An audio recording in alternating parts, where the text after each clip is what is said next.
Boa tarde, sejam então bem-vindos aqui à Rádio Sines, nesta especial informação, onde vamos falar da situação epidemiológica no concelho de Sines, que mudou muito desde a nossa última entrevista aqui no estúdio da Rádio Sines. Mais uma vez, a doutora Fernanda Santos, delegada de Saúde e responsável pela saúde pública, e o doutor Nuno Mascarenhas, o presidente da Câmara Municipal de Sines. Começando por si, senhor presidente, uma situação hoje muito diferente daquela que falámos há mês e meio atrás, quando cá estivemos na última vez.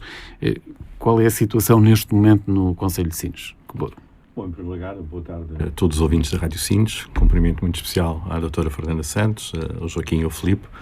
De facto, aquilo que nós vivemos neste momento é também um espelho daquilo que vive o país e o mundo. Ou seja, Portugal atingiu uns valores, eu ouvi há pouco, recordes em termos de internamento e número de mortes, o que é, de facto, terrível. E a situação que vivemos atualmente é preocupante. Eu recordo que na primeira fase desta pandemia os valores eram absolutamente normais. Neste momento, no país, a situação é muito complexa e estamos a quadruplicar, mais que isso, os números dos casos diários ativos. A situação em Sines é também muito diferente daquilo que aconteceu na primeira vaga. Eu recordo que durante o mês de julho nós tínhamos em Sines cerca de 18 casos, depois no mês de agosto passaram para 21, final de agosto, e em setembro é que a situação começou a complicar um pouco mais, 42 casos, e neste momento estamos no final do mês de outubro e temos cerca de 100 casos. Naturalmente que temos de ter em linha de conta a situação que está a acontecer na Santa Casa da Misericórdia, porque se retirássemos esses dados, tínhamos uma situação perfeitamente normal, tínhamos 10 casos ativos neste momento.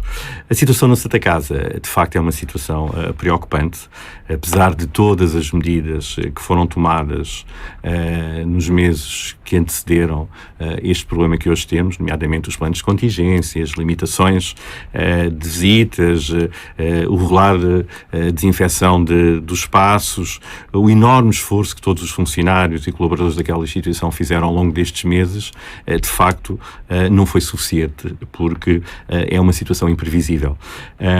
Aliás, quero realçar que esta situação que aconteceu desde o passado fim de semana tem sido acompanhado por todas as instituições e, de certa forma, as coisas têm corrido dentro daquilo que seria a normalidade, sempre com a coordenação da doutora Fernanda Santos, mas temos tido o apoio de várias instituições, nomeadamente a Segurança Social, o Comando Distrital de Proteção Civil, o próprio Secretário de Estado, Jorge Sanches, que me ligou hoje para saber se haveria alguma necessidade por parte do município, ou neste caso a Santa Casa, para fazer face a este problema, e isso é naturalmente de registar todo este apoio que nós temos sentido por parte das várias instituições. Naturalmente que a parte mais pormenorizada da doutora Fernanda Santos irá falar, mas desde a primeira hora coloquei à disposição do Sr. Provedor da Santa Casa todos os meios da autarquia.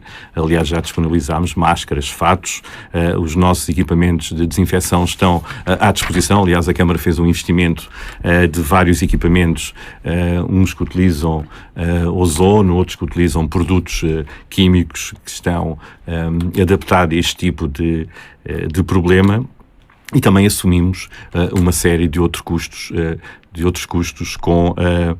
nomeadamente com a estadia do pessoal, desde a primeira hora que a Segurança Social assumiu que iria deslocar para Sines alguns profissionais, nomeadamente um enfermeiro e outros auxiliares e assistentes para o lar, e nós propusemos logo que a Câmara, portanto, estaria disponível para financiar o alojamento. Portanto, nós vamos pagar esse alojamento, não só desses profissionais, como de outros que a Santa Casa eventualmente possa necessitar.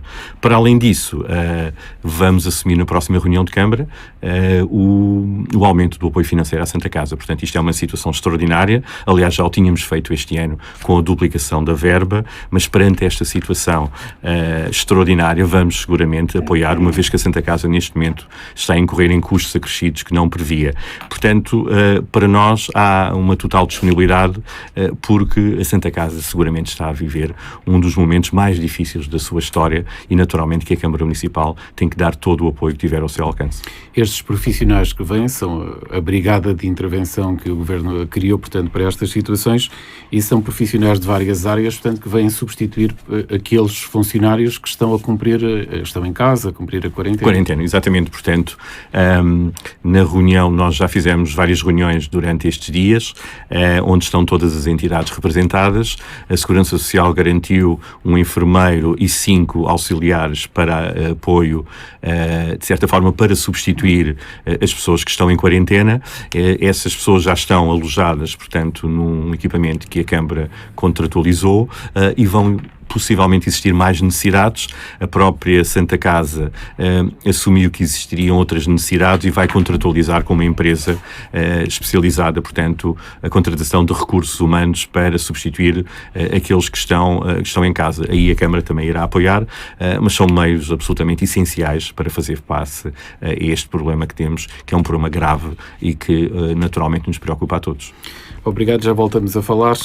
Doutora, falamos agora e boa tarde e muito obrigado pelo seu tempo, que é pouco e que disponibiliza para vir aqui à Rádio Sines falar para os nossos ouvintes. Doutora, começando pelo litoral alentejano, qual é a situação neste momento no litoral alentejano? Boa noite. Boa tarde. Boa tarde a todos e obrigada também por estarem aqui e por também despenderem o vosso tempo com uma situação que para nós é importante e que está na ordem do dia, como é óbvio, e que nos preocupa a todos. Em relação ao Alentejo Litoral, o Alentejo Litoral tem acompanhado de alguma forma aquilo que é o aumento de casos no país, mas não da mesma forma, ou seja, nós temos estado razoavelmente mais confortáveis que as outras regiões do país. Neste momento temos 169 ativos no Alentejo Litoral, 18 em Alcácer, 37 em Grândola, também muito devido a um surto que está a ocorrer em Grândola também.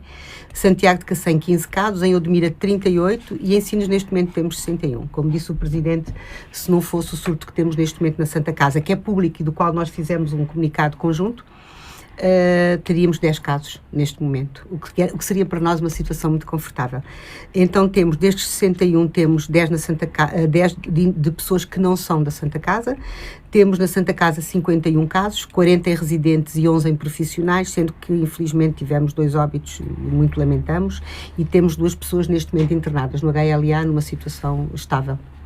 O que eu lhe pergunto é, e os utentes que estão na Santa Casa, como é que eles estão? Têm sintomas? Não têm? Não, estão assintomáticos. Todas aquelas pessoas que tinham sintomas, nós enviámos ao hospital para fazerem pelo menos para fazerem uma avaliação mais apurada. Acontece que neste momento estão assintomáticos, estão estáveis, eles são acompanhados pelo médico da Santa Casa que a Unidade Local de Saúde disponibilizou a tempo inteiro para a Santa Casa e, portanto, neste momento ele está a tempo inteiro na Santa Casa e tem ainda um apoio de retaguarda sob o ponto de vista de consultoria da medicina interna. Portanto, tem sido acompanhado também pela medicina interna do próprio hospital, do HLA. Doutora, explique aos nossos ouvintes, portanto, dentro da própria instituição estão separados os idosos por vários grupos. O que aconteceu, nós quando tivemos os primeiros 2 casos positivos, isto foi num domingo de madrugada, acionámos logo vários meios, eu marquei uma reunião de emergência com a Proteção Civil, com a Segurança Social e com a própria Santa Casa e com outros elementos que achávamos que eram importantes da própria Unidade Local de Saúde e começámos logo a marcar um rastreio para todos aqueles que estavam naquela ala, porque a Santa Casa tem um plano de contingência que tem cumprido e tem feito os possíveis para ter equipas em espelho, em bolha, de forma a que não haja mistura de profissionais e mistura de utentes. O que acontece é que aquela ala, realmente, do prato estava completamente separada da outra. E isso foi muito bom. Isso foi muito bom, porque permitiu que com aqueles positivos que nós detectámos na segunda-feira, a Clidis tem sido inestimável neste processo todo, porque tem feito os testes e tem respondido atempadamente a centenas de testes que nós temos que fazer. E, portanto, eles também têm sido um colaborador fantástico e valioso, e mesmo muito valioso. E então nós marcámos logo testes para todos os utentes e todos os residentes e todos os profissionais que estão em contacto com aquela ala, portanto com o PRATS, e foi daí que nós tivemos então 42 residentes positivos e 7 profissionais. Quando vimos que tínhamos 7 profissionais, como alguns deles também estavam noutra ala porque os recursos são poucos e alguns, embora tenham equipamentos de proteção adequada, também estavam noutra ala, eu decidi que era melhor rastrear todo o lar. E então rastreámos todo o lar da Santa Casa e rastreámos ainda algumas unidades que não são de idosos, mas como lar âncora, etc. E fizemos 293 testes. Destes testes, 0 residentes vieram positivos, ou seja, não tivemos nenhum teste positivo nos residentes, tivemos 5 em 5 profissionais. E então voltámos outra vez a fazer o inquérito epidemiológico destes profissionais e colocar os seus contactos de alto risco em isolamento. Por isso nós temos muita gente em isolamento neste momento, em confinamento obrigatório. Portanto, tanto o primeiro rastreio como o segundo rastreio decorreu do primeiro, e o segundo rastreio mostrou-nos que realmente o plano de contingência estava a ser aplicado, porque em 293 testes que nós fizemos, 5 serem positivos e nenhum residente, significa que realmente o plano de contingência foi aplicado e, portanto, e que foi rigoroso. E eu acho que nós temos que dar essa menção à Santa Casa. Eles fizeram possíveis para que isto não acontecesse. O plano de contingência é um plano de contingência que foi trabalhado connosco. Como todos nós sabemos, há poucos recursos e às vezes há alguns recursos que são comuns e, portanto, há aquelas coisas que às vezes nós que não se conseguem evitar. Na próxima semana iremos fazer rastreio dos que deram negativos, iremos rastrear novamente os negativos e iremos fazer ainda testes de cura ao 10º dia para todas aquelas pessoas que deram positiva. Sendo que, conforme a última norma da Direção-Geral de Saúde, que é a 4/2020, todas as pessoas que estão em ERPIs, em lares, ou que sejam profissionais de saúde, não cumprem o critério dos 10 dias de alta sem teste. Portanto, vamos ter que fazer teste a todos. E quando fizermos teste a todos, das duas uma, ou eles são negativos e têm alta, ou eles são positivos e ficam mais 10 dias. E depois então já não precisamos de fazer o teste. Isto vai ser o que vai acontecer nas próximas semanas, ou seja, isto vai obrigar a muito trabalho de articulação entre a Proteção Civil, a Câmara Municipal, a Segurança Social, que tem sido também um parceiro muito bom, a Santa Casa e a Clíris para fazer estes testes todos.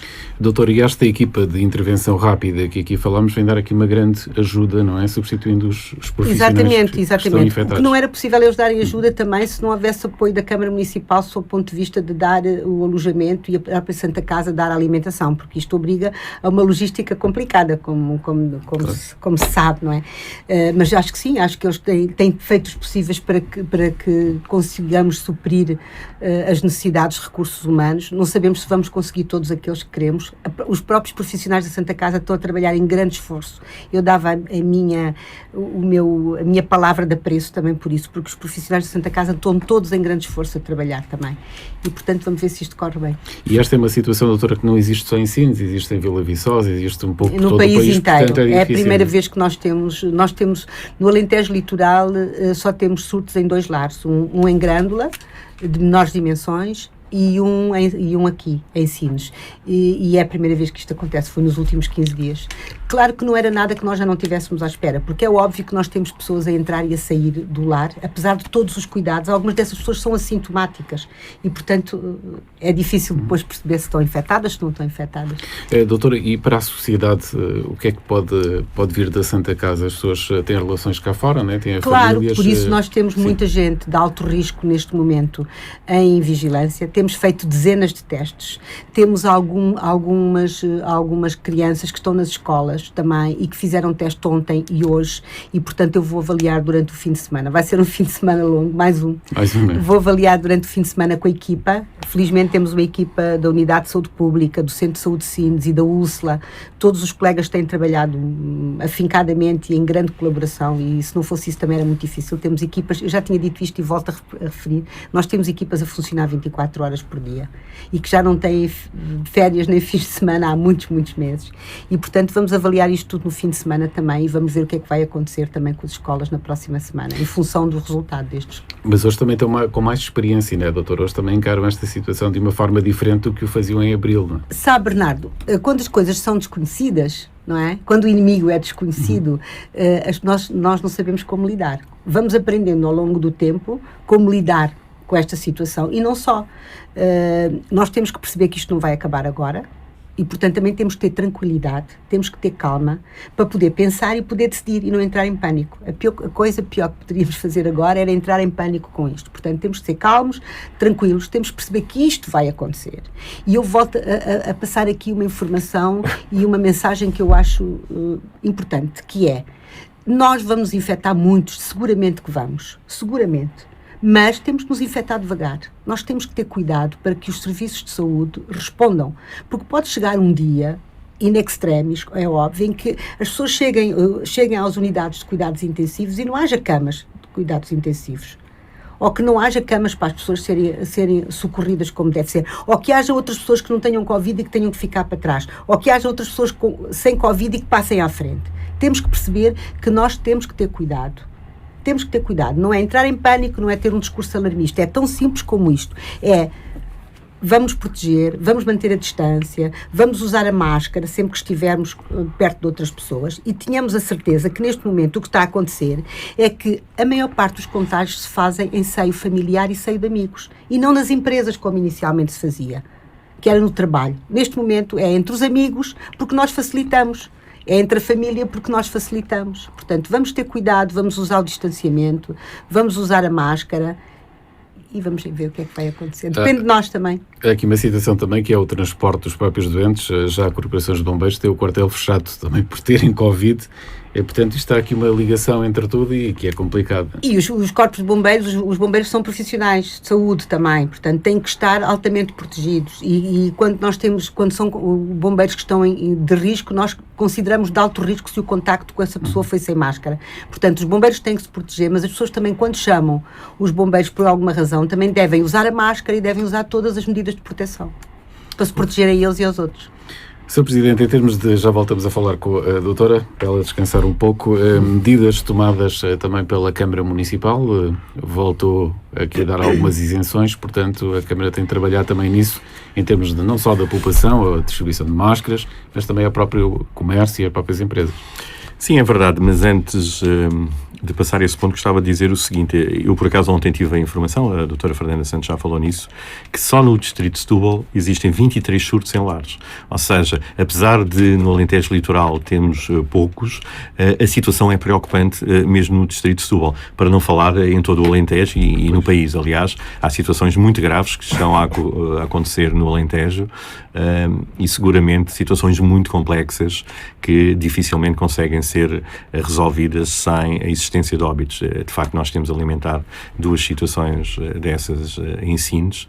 Obviamente são situações que ninguém desejava, mas espero sinceramente que situações como esta não voltem a acontecer.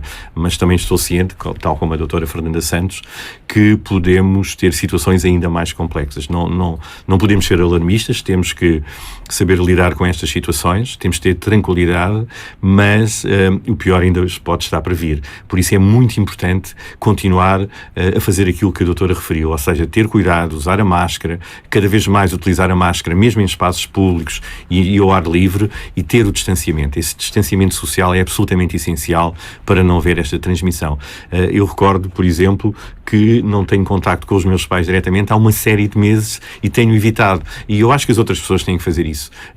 E seguramente, se o fizermos, estamos a contribuir para o bem de todos. Isso é o mais importante. Sr. Presidente, esta situação pode também alertar a população porque agora já é próximo. Muitas vezes as pessoas dizem, mas lar de idosos, mas é longe. E agora temos uma situação próximo. Agora talvez as pessoas acordem para a real situação, porque as pessoas que faleceram são pessoas que se conhecem, são pessoas que sabem quem são os filhos.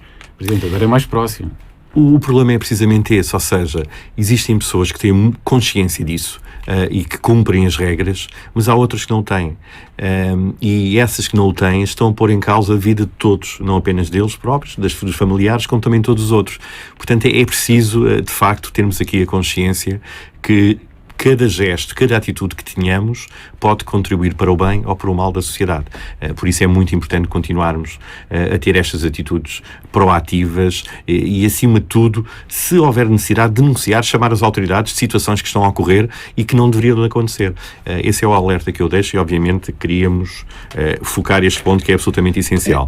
Relativamente àquilo que tem sido a prática da autarquia, eu recordo, a doutora já falou nisso, que há duas áreas que nos preocupam, obviamente que os mais idosos, mas também a população escolar.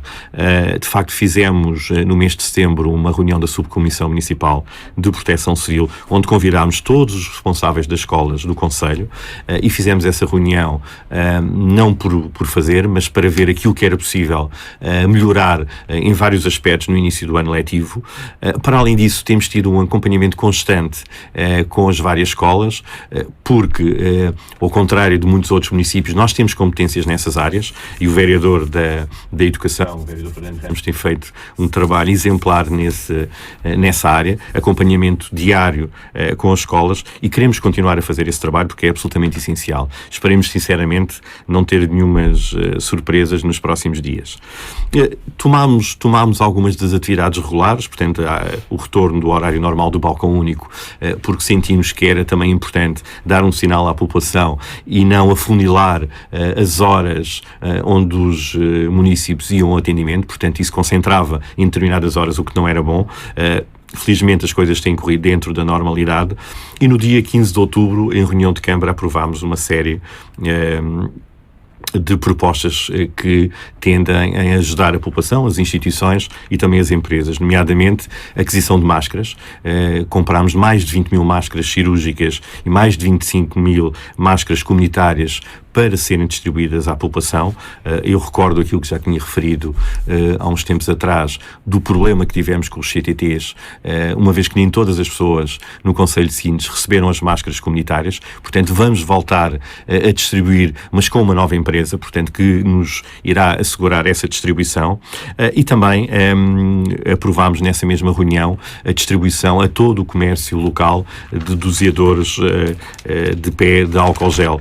Para quê? Para alargar o comércio tradicional e para que todo esse comércio pudesse ter aqui mais alguma segurança, que é absolutamente essencial numa hora como esta. Para além disso, quisemos prorrogar o prazo para a apresentação do requerimento para isenção do direito de superfície na Asilo 2, dar aqui às empresas essa possibilidade, uma vez que nem todas tiveram essa capacidade de fazer o requerimento à autarquia, e também alargar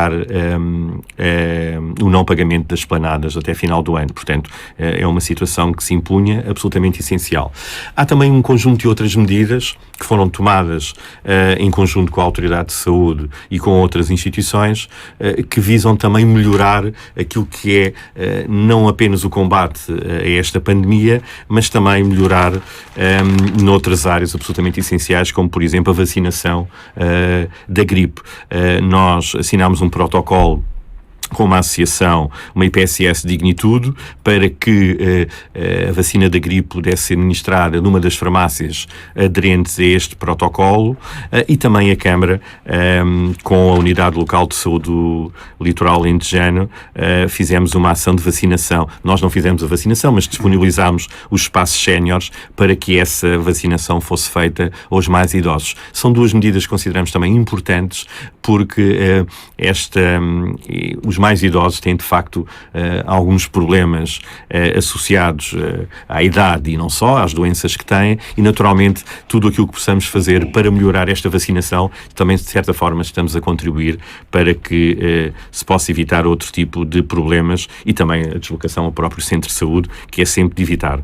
Ou seja, para além destas medidas que temos tomado nos últimos tempos, naturalmente que vamos tomar a curto prazo outras medidas muito mais abrangentes que visam, sobretudo, dar uma folga da carga fiscal aos municípios deste concelho. Portanto, não quero anunciar agora, porque são medidas que não foram aprovadas ainda na reunião de Câmara, mas tenho consciência que é possível e que é necessário apresentar essas medidas para que haja aqui uma diminuição da carga fiscal para as empresas, para os municípios e também, de certa forma, para as instituições. Porque esta vai ser uma luta que vai durar muito tempo, Presidente.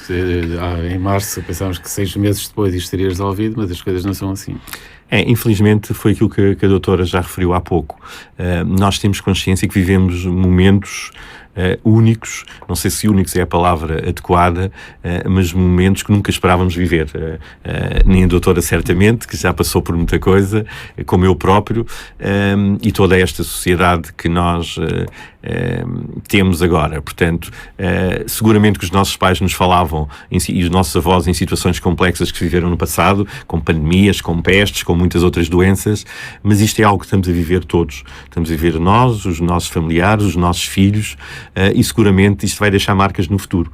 Marcas nos mais novos, porque seguramente nunca tinham passado por situações destas, e para uma criança, para um jovem, é algo que vai ficar marcado, mas também para todos aqueles que vão perder os seus entes queridos, como já aconteceu aqui em Sines e noutras localidades, e também em todo o mundo, como sabemos. Isso é algo que nós não vamos poder apagar no nosso futuro, mas seguramente tudo aquilo que possamos fazer enquanto responsáveis públicos, enquanto autoridades que dão o seu melhor para evitar que o mal aconteça aos seus cidadãos, seguramente isso para nós já é reconfortante e já é importante. Passando aqui para a doutora, e antes disso falo aqui da linha telefónica que é dedicada a informações, portanto alguns filhos de idosos que estão na Santa Casa têm tido alguma dificuldade em obter informações sobre os seus familiares. Há aqui o número de telefone 924 187 817, portanto 924 187 817, que é uma linha que funciona até às 5 da tarde para dar informações aos familiares dos utentes. Doutora, neste momento, o mais importante é manter confiança na Autoridade de Saúde, neste caso na sua equipa, que tem feito um trabalho que é de louvar. Portanto, muitas pessoas talvez não pensem que as coisas parecem feitas, mas não é bem assim. Tem muita gente a trabalhar por trás. Doutora, mas depende do cidadão. O cidadão é que tem que ter uma atitude diferente. É isso, depende do cidadão. E é incrível como é que um micro-organismo tão pequenino perturba tanto a vida de pessoas, que nós somos tão grandes, não é? Seres tão grandes que achamos que somos quase intocáveis, e depois, no fim, como é que um micro-organismo nos consegue perturbar. Na sequência daquilo que dizia o Presidente, eu tive que ativar várias vezes a GNR, que era uma coisa impensável, para as pessoas cumprirem o seu confinamento obrigatório, para as pessoas ficarem em casa, porque as pessoas saíram, porque as pessoas não deviam ter saído, e tive que várias vezes ativar a GNR. Não se ganha nada com isto, porque a GNR ainda por cima pode multar, não é? E portanto as pessoas não ganham nada com isso em sair. O melhor, eu penso, que é cumprir os dias de isolamento, porque é bom para essas pessoas, é bom para todos. Claro. E depois não nos podemos esquecer daquilo que eu tenho dito muitas vezes, que é, a gente nova tem avós normalmente, ou tem pessoas na família que são doentes, e essas pessoas são mais vulneráveis. Portanto, pensemos e preocupamos com elas. É isso que nós devemos fazer, porque se nós nos preocuparmos com essas pessoas, estamos a preocupar com aquelas que são mais vulneráveis e que podem morrer realmente. São as pessoas mais idosas, são as pessoas com comorbilidades. A malta nova infecta-se e acha que está bem, e está. A maior parte das vezes está bem. Mas os contactos... A maior parte das vezes, em alguns casos já não é bem assim. A maior parte das vezes está bem. Mas também ficam sequelas, porque muitos são positivos, acham que ser positivo é uma gripe que passa, e não é. Alguns ficam com sequelas durante muitas semanas e muitos meses. E, portanto, eu acho que nós temos que ir todos com cuidado.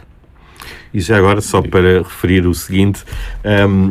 É importante isto que a doutora referiu, e sobretudo também as ações que foram levadas não só por a Autoridade de Saúde como também pela própria GNR, e não podemos deixar de referir que o facto de terem sido encerradas algumas casas também é demonstrativo do trabalho que está a ser feito, e que por vezes não é visível, mas que é muito importante que o seja feito. Sim. Portanto, também este encerrar de casas que não cumpriam as regras que estavam definidas, não? Claro, há o encerrar de casas que não cumpriam as regras, algumas delas porque não tinham licenciamento para poderem estar abertas numa altura destas, na altura em que nós estamos, são casas de bebidas, são estabelecimentos de bebidas, e outras porque não cumpriam os critérios de segurança sob o ponto de vista de incêndios, e outras porque não tinham condições higiosanitárias.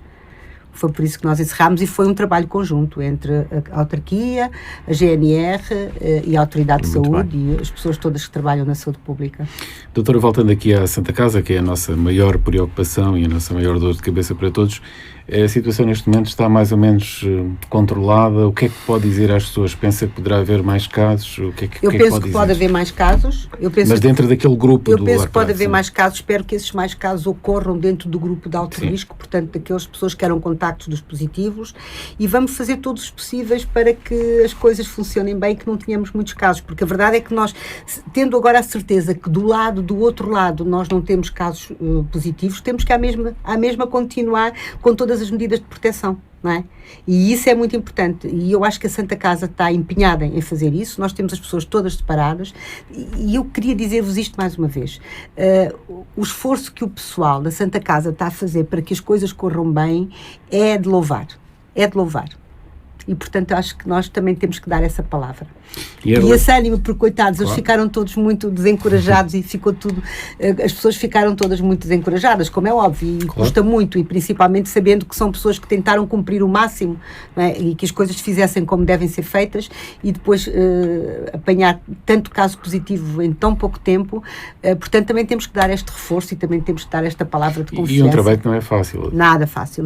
Olha, eu digo-lhe que quando foi de outros lares que tiveram, nomeadamente Reguengos, foram contactadas centenas de pessoas para trabalhar em Reguengos e responderam 47 positivamente.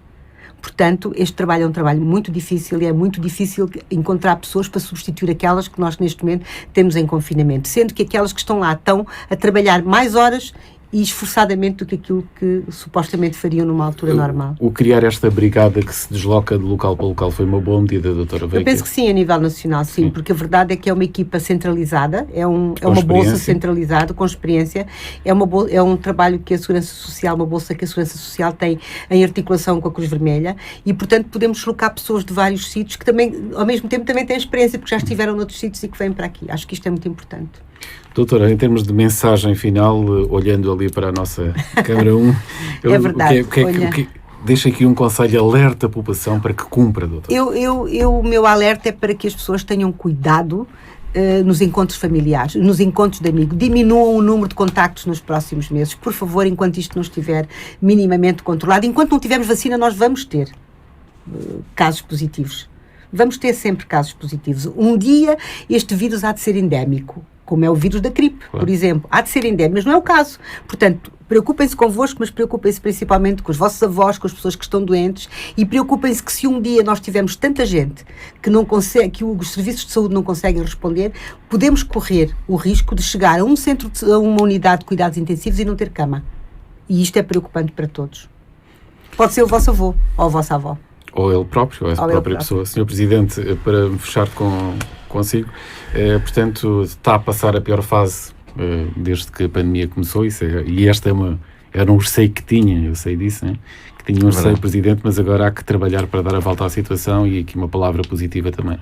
Sim, sem dúvida, uma palavra positiva, como a doutora referiu, não apenas os profissionais da Santa Casa, como também os profissionais de saúde, que têm feito um esforço tremendo. Eu tenho acompanhado, sei, de dedicação, do trabalho imenso até às tantas horas da manhã.